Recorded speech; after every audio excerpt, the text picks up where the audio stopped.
তাদেরকে পতন আমরা করতে পারি। আর এডিসি তো কিচ্ছু না ভারতীয় জনতা পার্টির কাছে। কোথায় যায় টাকাগুলো? ভ্রষ্টাচার একটা সরকার এই এডিসির মধ্যে হয়েছে। পশ্চিমবাংলায় টিএমসি আর ত্রিপুরাতে টিএমপি 39.06% আমরা এডিসিকে দিয়েছি। এবার 25-26-এ প্রায় 40%-এর উপরে দেওয়া হচ্ছে। কোথায় যায় টাকাগুলো? ভ্রষ্টাচার একটা সরকার এই এডিসির মধ্যে হয়েছে।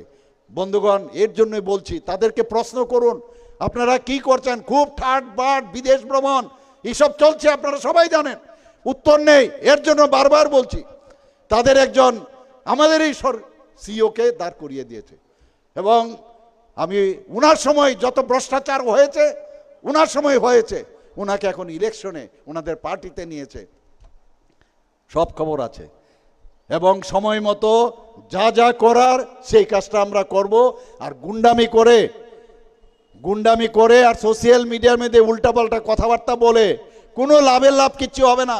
2018-র আগে এই যে সন্ত্রাসবাদী, আমি বললাম সন্ত্রাস সৃষ্টিকারী, এই যে মার্ক্সবাদী কমিউনিস্ট পার্টি, খুন, সন্ত্রাস, ধর্ষণ এবং অগ্নিসংযোগ, নির্বাচনোত্তর সন্ত্রাস, নির্বাচনের আগে কেউ ভেবেছিল 35 বছরের এই যে দুঃশাসনের সরকার, কুশাসনের সরকার, সিপিএমকে কেউ দূর করতে পারবে? কেউ ভেবেছিল? আমরাও ভেবেছি হবে না, অসম্ভব। আর না, সিপিএম এত বছর আবার 8ম বামফ্রন্ট সরকার হবে, খুব খুশি। এবং তার মধ্যে 5 বছরের মানুষ চেয়েছিল আরেকটা সরকার, সেটাকে জুট আমলে এসছে কংগ্রেসের আরেক সরকার।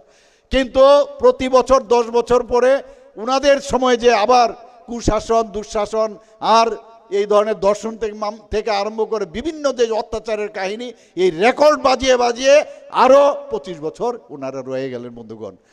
আর এর জন্যই বললাম, ওনারা কিন্তু এখনো মূর্খের স্বর্গে বাস করছেন, ভাবছে অসম্ভবের মধ্যেই কিন্তু সম্ভব রয়েছে বন্ধুগণ। এবার বাদ দিলে সম্ভব। যখন আমরা 2018-তে মাননীয় প্রধানমন্ত্রীর নেতৃত্বে আমরা যদি এত বড় একটা সরকারকে, 35 বছরের সরকারকে আমরা তাসের ঘরের মতো উড়ে গেছে, কোথাও নেই, কিন্তু খুঁজেও পাবেন না, এই সরকারকে যদি আমরা তাদেরকে পতন আমরা করতে পারি। আর এডিসি তো কিচ্ছু না ভারতীয় জনতা পার্টির কাছে, আপনারা নিশ্চিত থাকুন। এর জন্য আমি দায়িত্ব নিয়ে বলছি, থাকবে না। আর গুন্ডামি করে তাহলে হিটলারও থেকে যেত, আজকে স্টেলিনও থেকে যেত। হিটলার যত লোক মেরেছে তার থেকে বেশি মেরেছে স্টেলিন।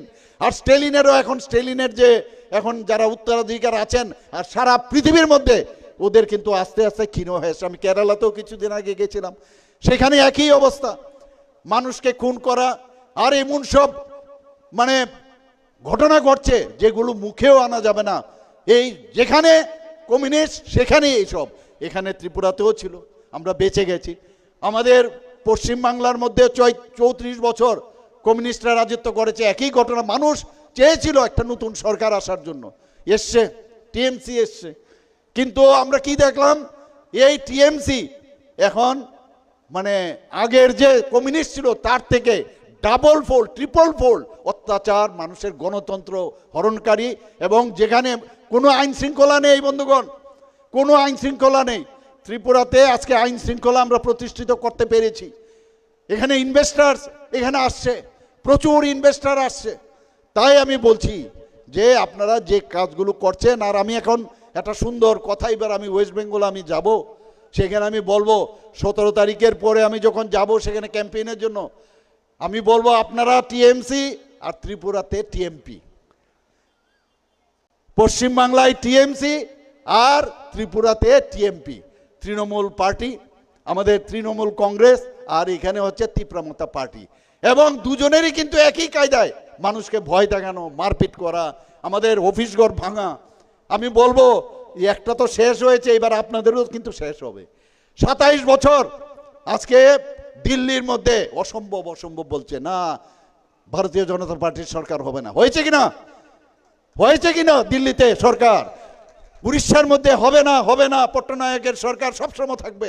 হয়েছে কিনা? আর গঙ্গার জল আস্তে আস্তে করে বিহার হয়ে এবার কোথায় আসছে?